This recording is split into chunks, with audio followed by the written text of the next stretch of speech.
Ladies and gentlemen, by way of introduction, this is a film about trickery and fraud, about lies. Tell it by the fireside or in a marketplace or in a movie. Almost any story is almost certainly some kind of lie. But not this time. No, this is a promise.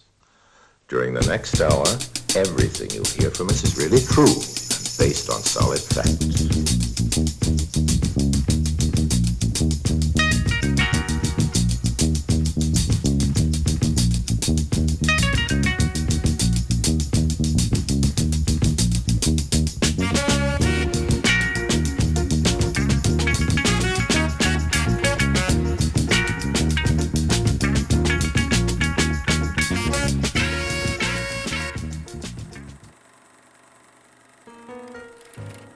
Magie et cinéma. La magie du cinéma, c'est de réussir à tromper le regard. Des illusions qui font naître la même question dans toutes les têtes, mais comment ils ont fait ? Le bullet time dans Matrix, le stylo dans 2001, la révélation de l'homme invisible ou l'étrange profondeur de champ dans Blowout. C'est pas un hasard si un des cinéastes les plus fameux de l'histoire, Orson Welles, était aussi un passionné de magie et de prestidigitation. Mais chaque tour de magie a son truc. Et même si les révélés brisent le charme, on ne peut s'empêcher de se demander « Mais comment ont-ils fait ?» Rembobinons. Arrêtons-nous sur cette scène. Comment s'opère ce changement de perspective à l'arrière-plan ? Ce procédé de mise en scène se retrouve sous de multiples appellations. On le nomme tour à tour le travelling compensé, le dolly zoom, le travelling contrarié, le contra-zoom ou encore le transtrave. Beaucoup de dénominations, mais souvent le même but, garder un sujet net et cadré au centre de l'image tout en déformant l'arrière-plan. Son fonctionnement repose sur la combinaison de deux mouvements simultanés. Celui de la caméra qui opère un travelling avant ou arrière, et celui de la focale qui vient à l'opposé, par un zoom ou un dézoom, compenser le déplacement de cette même caméra. Deux mouvements simultanés mais contradictoires, qui, loin de s'annuler complètement, provoque cet effet quelque peu déroutant.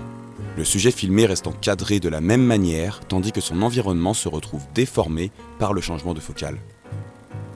Selon la légende, l'histoire commence au Chelsea Arts Club de Londres, un club très privé et réservé aux artistes. Notre protagoniste, Alfred Hitchcock en personne, ayant visiblement un peu trop forcé sur la boisson, est confus. Sa perception lui semble étrange, comme si son environnement se fondait et s'éloignait de lui. Mais le réalisateur ne perd pas le nord. Au lieu de boire un grand verre d'eau et d'aller prendre l'air, il contemple son état et réfléchit à des manières de le reproduire à l'écran. Il tenta ainsi en vain d'imiter ce que son cerveau embué lui avait fait percevoir lors du tournage de Rebecca en 1940. Mais c'est seulement 18 ans plus tard, pour le tournage du cultissime Vertigo, qu'un homme providentiel lui apporta la solution. Cet homme, Irving Roberts, un simple caméraman, est le premier inventeur du travelling compensé. Irving Roberts était un créateur d'effets visuels. Embauché par la Paramount en 1927 pour photographier les matte paintings de l'artiste Jeanne Domela, il collabora avec ce dernier pendant près de 40 ans. Après un Oscar d'honneur en 1939 pour les effets spéciaux du film Les Gars du Large, réalisé par Henry Hathaway, il continuera son travail dans l'ombre pour la Paramount dans des productions telles que Pour qui sonne le glas de Sam Wood ou encore La Guerre des mondes de Byron Askin. Son premier tournage sous la direction du grand maître du suspense fut Fenêtre sur cour en 1954. 4 ans plus tard, avec Vertigo, il inscrivit son nom dans l'histoire du cinéma avec ce plan subjectif qui reflète si bien le vertige de John Ferguson, interprété par James Stewart. Mais c'est 10 ans plus tard, en 1964, qu'un directeur de la photographie franco-roumain du nom de Sergi Uzum breveta et commercialisa le premier dispositif mécanique facilitant la reproduction de cette technique. Comme nous le montre si bien cette publicité italienne datant de 1969. Le travelling compensé est donc l'œuvre de plusieurs hommes. C'est d'abord une idée qui a germé dans le cerveau imbibé d'Alfred Hitchcock, puis une invention d'Irving Roberts pour le film Vertigo, et enfin un véritable système breveté par Sergi Uzum. Mais si l'on voulait retenir un quatrième homme ayant grandement participé à la démocratisation de cette technique, on citerait également Steven Spielberg. Car ce dernier l'a repris dans le père de tous les blockbusters en 1975, l'iconique Les Dents de la Mer. Cette technique se verra même employée dans l'animation, comme dans Le Roi Lion ou Ratatouille. Une animation affranchie des limites techniques et optiques du cinéma qui peut d'ailleurs l'exploiter bien plus librement et aisément qu'une production classique. Mais quels sont les effets recherchés ? Qu'est-ce que ressent le spectateur ? Qu'il épouse un point de vue subjectif ou non, ce procédé a avant tout pour but de glisser le spectateur à la place du personnage, de lui faire partager son intériorité. Il fait figurer à l'image l'état mental du protagoniste afin que le spectateur puisse l'appréhender. Soumis à des affects puissants, le cerveau peut provoquer une forme d'altération de la perception spatiale, ainsi qu'une sensation de dilatation temporelle. En reproduisant ces phénomènes, le travelling compensé nous fait ressentir cet état de trouble profond.